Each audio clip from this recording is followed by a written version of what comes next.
사람이 일을 하면 일한 데 따르는 품삯이, 임금이 주어져야 되겠죠. 열심히 충성하였으면 거기에 따른 보상이 있어야 되리라고 생각합니다. 어떤 일을 남다르게 열심히 잘해서 1등을 했으면 거기에 따르는 상급이 있어야 되지 않겠느냐. 일한 데 대한 보상이 주어지고 원인에 대한 결과가 주어지는 것, 공정한 사회의 모습이 아닐까 하는 생각을 가지게 됩니다. 그러나 대개의 경우에 있어서는 원인에 대한 결과가 나타나게 되어 있습니다. 사람의 말하는 것이 씨가 되어서 나중에 그 결과 열매를 거두게 된다. 그래서 말에 대하여 말씨라고 얘기를 하지 않습니까? 사람의 행동도 그것이 원인이 돼서 그 행동으로 유발되는 여러 가지 결과에 대한 책임이 있는 것이다. 그 행동에 대한 열매를 따먹게 되어 있다. 그래서 행실이라고 얘기를 하는 거죠. 사무엘상 35장의 말씀을 보게 되면 다윗이 갈멜 지역에 사울왕을 피해서 피신한 적이 있었습니다. 다윗이 좀 힘들고 어렵기는 했지만은 남의 것을 약탈해서나 도둑질을 해서 먹지는 않은 사람이거든요. 그런데 종자들이 너무 급하고 그리고 군량미가 없어서 힘들어하니까 할 수 없이 그 지역에 부자가 되는 나발이라는 사람에게로 몇 사람을 보내세요. 우리가 여기 와서 지내는 동안에 당신의 재산에 대해서 손댄 적이 없습니다. 그리고 오히려 우리로 말미암아서 당신의 재산이 가축이 지켜지지 않았습니까? 그러니까 이런 여러 가지 점을 생각해서 우리가 좀 힘들고 어려우니까 좀 도와주시기를 바랍니다. 그렇게 말을 전했는데 나발이라고 하는 사람이 뭐라고 대꾸를 했는고 하니까 도대체 다윗이라고 하는 사람은 누구며 이새의 아들은 또 누구냐? 요즘 내가 가만히 들어보니까 주인 곁을 억지로 떠나는 종이 있다는 얘기를 들었다. 내가 어디서 왔는지도 모르는 그런 사람을 위하여서 어떻게 내 양식을 줄 수가 있겠느냐? 내 떡을 주며 내 물을 주며 내 고기를 줄 수가 있겠느냐? 그렇게 하면서 한마디로 거절을 한 거예요. 다윗에 대해서 근본도 모르는 사람인데 내가 어떻게 도와줄 수가 있겠느냐? 다윗을 사울의 종이라고 표현을 한 거예요. 또 주인의 곁을 억지로 떠나는 종이 있다는 얘기를 내가 들었다. 그 말을 다윗이 전해 들었을 때에 참을 수 없는 분노를 느끼게 됐습니다. 그리하여 다윗이 하나님께 맹세코 내가 나발의 집안을 전멸시키겠다고 하고서는 나발의 집으로 그늘인 종자들과 함께 쳐들어가고 있었어요. 이제 잠시 후면 나발의 집안이 쑥대밭이 되는 겁니다. 사람들이 다 죽을 것이고 가축들은 다 빼앗기게 될 것이고. 그런데 아비가일이라고 하는 나발의 아내가 나와서 중도에 다윗의 분노를 가라앉힙니다. 내 주여, 제발 분노를 가라앉히십시오. 내 남편이 그래서 어리석은 사람이기에 그 이름 자체가 나발이지 않습니까? 용서해 주십시오. 그러면서 자기가 준비해 온 것으로 대접을 해드렸어요. 다윗이 거기에서 분노가 가라앉았어. 되돌아갔지요. 나중에 나발이 그 소식을 전해 듣고서 심장마비가 일어나서 급사하고 말았어요. 자, 보세요. 해당치 않는 말, 함부로 좋지 못한 말을 짓거렸던 나발은 죽음을 맞이하게 되었고, 선하고 착하고 아름다운 말로 분노를 가라앉혔던 아비가일은 나중에 다윗의 왕궁으로 들어가는 좋은 자리를 얻게 되었습니다. 한 사람은 죽음의 자리로 내려갔고 한 사람은 왕궁의 자리로 올라간 그 이유가 말 한마디 잘하고 못한 데 달려 있었던 거 아닐까. 그러니까 우리가 다 가지고 있는 입 하나씩 이것 가지고서 남을 세워주는 말, 남을 칭찬해주는 말, 남을 격려해주는 말, 남을 위로해주는 말, 남을 건면하는 좋은 말을 많이 해서 하나님께 영광을 돌려드리고 남을 세워주고 기쁨이 충만한 사회를 만들어 나가면 얼마나 좋을까. 그런데 어떤 사람들 이렇게 보면은 툭 한마디 던지는 말도 남에게 상처 주는 말만 해. 툭 한마디 지나가면서 하는 말도 남에게 시험 드는 말만 하는 거야. 꼭 그렇게 하는 사람이 있어요. 말이 씨가 된다. 좋은 말 하시기를 바랍니다. 말을 잘해야 돼요. 행동도 마찬가지입니다. 행동도 잘해야 됩니다. 아브라함이라는 사람 여러분들이 아시죠? 믿음의 조상입니다. 아브라함이 헷 족속들이 거하고 있는 땅에 거주할 때였습니다. 거기에서 사랑하는 아내 사라가 마지막을 맞이하게 됩니다. 사랑하는 아내가 죽었는데 매장지가 없는 거요. 땅 한 평이 없는 거요. 하나님께서 아브라함에게 자손에 대한 축복도 많이 해주셨고 땅에 대한 축복도 많이 해주셨잖아요. 자손에 대한 축복은 하늘의 별처럼 땅의 모래알처럼 많아질 것이라고 하였고, 그리고 땅에 대한 축복은 동서남북을 바라보아서 너가 바라보는 모든 땅을 너와 네 후손에게 주겠다. 그렇게 해주셨지만 미래적인 축복이야. 현실적으로 구체적으로 이루어진 것은 없거든요. 아브라함 당대에 이삭 달랑 하나 얻었어요. 그리고 땅 한 평도 자기 이름으로 등기된 것이 없었어요.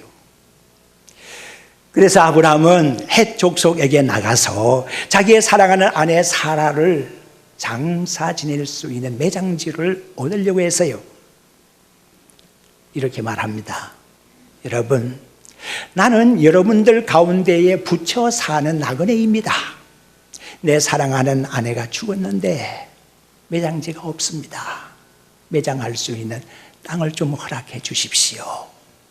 그랬더니 그 헷 족속들이 뭐라고 대답을 했는가? 놀라운 대답이 돌아옵니다. 내 주여, 여러 가지 복잡한 생각하지 마십시오.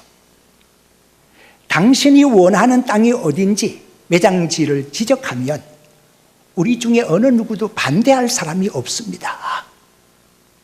당신은 우리 가운데 하나님이 세우신 지도자입니다. 전에 성경을 보니까 하나님의 방백입니다. 그렇게 되어 있는데 우리가 가진 성경, 지금 새 성경에는 잘 번역이 되어 있어요. 하나님이 세우신 지도자, 그렇게 되어 있어요. 자, 여러분, 이 헷 족속들 이방 사람들입니다. 그들이 뭐 하나님을 알겠습니까? 주님을 알겠습니까? 그런데 아브라함이 그들 가운데 살고 아브라함의 말을 듣고 아브라함의 행동하는 것을 보니까 정말로 하나님은 살아계신다. 그리하여 아브라함에 대하여 표현하는 말이 내 주님이라고 하는 말로 표현합니다. 내 주요. 그리고 또 하나님이 세우신 지도자. 아브라함이 어떻게 행동하였을까? 우리가 아브라함을 믿음의 조상이라고 하거니와 물론 사람이 행위로서 구원을 받는 것은 아니지만 믿음이 있는 사람이라면 믿음에는 뭐가 따라가요? 행동이 따라가게 되어 있어요. 사랑에는 수고가 있는 것이고 소망에는 인내가 따라가야 되는 거 아닙니까? 마찬가지로 믿음에는 역사가 따라가는 것이거든요. 믿음에는 행동이 따라가는 거예요. 행동이 따르지 아니하는 믿음이 참 믿음이라고 볼 수가 없는 거 아니겠어요? 아브라함의 행동을 바르게 하였기 때문에 아브라함이 아름답게 살았기 때문에 그 주변 사람들이 그를 인정해 주었다. 그렇게 볼 수가 있는 겁니다. 그러니까 말하는 것이나 행동하는 것이나 언행에 있어서 이 모든 것이 씨가 되는 것이고 원인이 되는 것이기 때문에 잘 말하고 잘 행동해야 되겠다. 그런 결론을 얻게 되는 거예요. 이것이 소박한 우리가 살아가는 삶의 현실에서 또는 성경에서 얻을 수 있는 하나의 진리가 아닐까 하는 생각을 가지게 되는 것입니다. 그런데 문제가 하나 있습니다. 의로운 사람은 반드시 잘 돼야 되겠고 악행을 행하는 사람은 반드시 벌을 받아야 상선벌악이 돼야 이게 제대로 되는 사회 아니겠어요? 전도서 기자가 이런 말을 하고 있습니다. 의를 행하는 의인이 그 의로운 가운데서도 멸망할 수가 있고, 악행을 행하는 악인이 그 악행 가운데서도 장수할 수가 있다. 여러분 어떻게 생각하십니까? 애매모호합니다. 우리가 살아가는 삶의 현실이 이렇다는 것입니다. 이것이 바로 인생사입니다. 야, 아무개는 보니까 법 없이도 살 수가 있는 사람이에요. 아무개는 보니까 참 믿음이 있는 사람이에요. 교회를 잘 충성하고 그렇게 헌신적으로 살 수가 없어. 그렇게 열심히 기도하고 그렇게 사는데 어째 그 결말이 그러냐? 어째 그 사람의 자녀들은 그러냐? 어째 그 사람이 손대는 일마다 왜 그렇게 어려워지냐? 이런 얘기 들어본 적 있죠. 그런데 그 반대로 어떤 사람은 악한 일을 도맡아 하는 거야. 그 사람이 생각하는 일은 악한 일을 구상하는 일이고, 말하는 것도 악하고, 하나님을 전혀 알지 못하고 그렇게 악한 일을 하는데도 이상하게 하는 일마다 잘 되는 거야. 오래 살고 그 자식들도 잘 되는 거야. 그거는 왜 그런가? 그런데 전도서 기자가 이 말을 하기 전에 먼저 이런 말을 했어요. 인생은 즐거운 날에는 기뻐하고 곤고한 날에는 깊이 생각하라. 이 두 가지를 병행하게 하신 것은 장래 일을 모르게 하심이라. 그렇게 말씀하셨어요. 사람이 장래 일을 안다면 어째 그리 살겠는가 하는 것입니다. 자, 우리 하나님께서 지금 당장 의롭게 선하게 사는 사람에게는 상을 주셔서 모든 일을 잘되게 해주시고 하늘에서 큰 복이 뚝 떨어지고 그 자녀들마다 잘되고 형통하고, 악한 일을 행하는 사람은 하늘에서 벼락이 뚝 떨어지고 일하는 것마다 안 되고 낭떠러지 뚝 떨어지고 갈 때 엎어지고 자빠지고 이런 일이 자꾸 일어난다고 하면, 우리 눈에 분명하게 뚜렷하게 보인다고 하면 어떻게 의롭게 살지 않겠으며 어떻게 하나님을 믿지 않겠으며 어찌 악한 일을 행할 수가 있겠느냐. 하나님께서 선하고 의로운 일을 행하는 사람에게만 햇빛 절빛 져주시고 좋은 공기도 허락하시고, 하나님을 믿지 않는 사람에게는 햇빛도 달빛도 허락하지 않으시고 그러신다면 하나님을 안 믿을 사람이 어디 있겠느냐? 만약에 그렇다면 여러분, 하나님께서 인생에게 주신 자유의지는 어디 있으며 선택권은 어디에 있겠습니까? 하나님께서는 의를 강제하지 아니하시고 선을 강요하지 않으시는 하나님이십니다. 의를 행하는 것과 악을 행하는 것이 모든 인생 앞에 있으니까 의를 행하고자 하는 자는 의를 행하고 악을 행하고자 하는 자는 악을 행하라는 겁니다. 그러나 그 일에 대한 장래 일을 사람에게는 모르게 하셨으나 하나님은 알고 계십니다.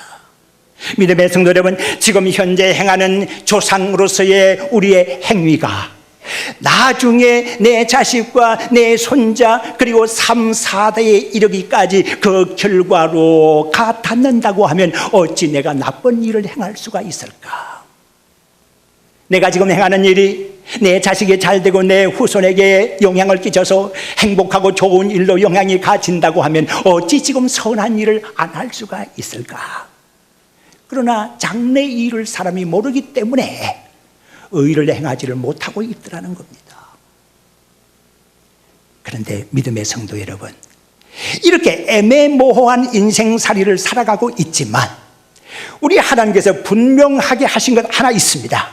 이게 뭔가 하면 여차여차히 행하면 내가 여차여차하게 해주겠다. 이게 있습니다. 신앙이라고 하는 것은 수학이 아니기 때문에 어떤 공식을 대입해서 풀 수 있는 것은 아닙니다. 그렇지만 이것은 공식적으로 딱 나와 있습니다. 딱 떨어지는 겁니다. 뭔지 아세요?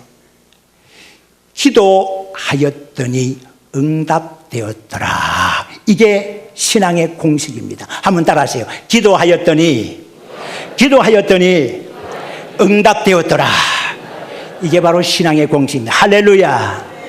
우리가 살아가는 동안에 여러 가지 애매모호한 일을 당할 수가 있습니다. 의로운 자가 의를 행하는 중에 멸망할 수도 있고, 악은 악을 행하는 사람이 악행을 행하는 중에도 장수할 수도 있습니다. 이런저런 일들이 애매모호하게 꼬여 있지만, 믿음 성도 여러분, 우리가 기억해야 할 것은, 우리가 기도하게 되면, 사모하는 정서를 가지게 되면, 열심을 하나님께로 향하여 기울이게 되면, 우리 하나님께서 우리의 기도에 대하여 응답하시게 되어 있다고 하는 사실입니다. 자, 이제 모세가 하나님께 기도했습니다. 하나님, 내가 외로워서 못 살겠습니다. 하나님, 내가 괴로워서 못 살겠습니다. 하나님, 내가 길을 가야 되겠는데 너무나 힘들고 어렵습니다. 내가 일을 하려고 하는 나를 도와주는 사람이 하나도 없습니다. 길을 가야 하는데 길이 보이지를 않습니다. 오리무중입니다. 하나님, 어디로 가야 되겠습니까? 어찌하면 되겠습니까? 라고 하나님께 간절히 기도를 드렸더니, 오늘 이 본문의 말씀의 첫 절에 뭐라 그랬어요? 내가 친히 가리라. 응답을 해 주셨습니다. 이보다 더 아름다운 응답이 어디 있습니까? 믿음의 성도 여러분, 사람이라면 값을 해야지요. 사람이 얼굴이 잘생기면 무슨 값 한다고 그래요? 인물값 합니다. 큰 덩치값 하게 돼 있어요. 예. 넘어지면 큰 소리가 나든지, 잡아지면 누구를 깔아뭉개든지 덩치값 하게 돼 있어요. 권력의 자리든지 어떤 자리에 앉으면 자리값 하게 돼 있습니다. 그런데 여러분 보세요. 우리 하나님은 자리값 하지 않으시는 하나님이세요.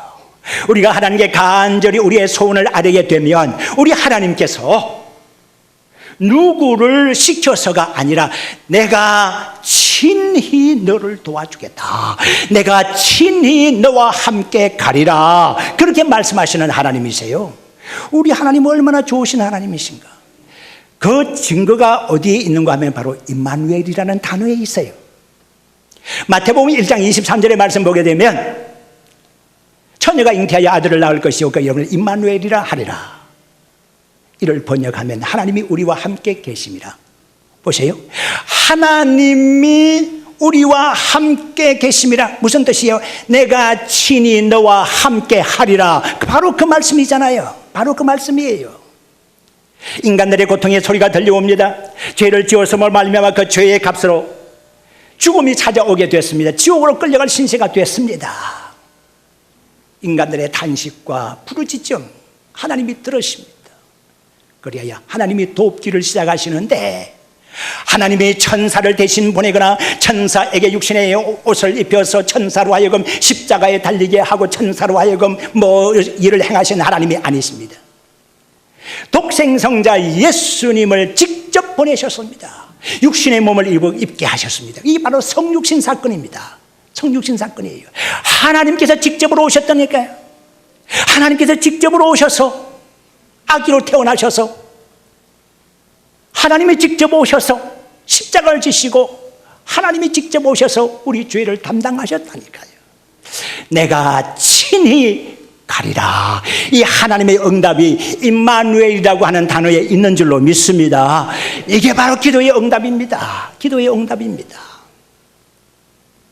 우리 아버지 얼마나 좋으신 하나님이신지,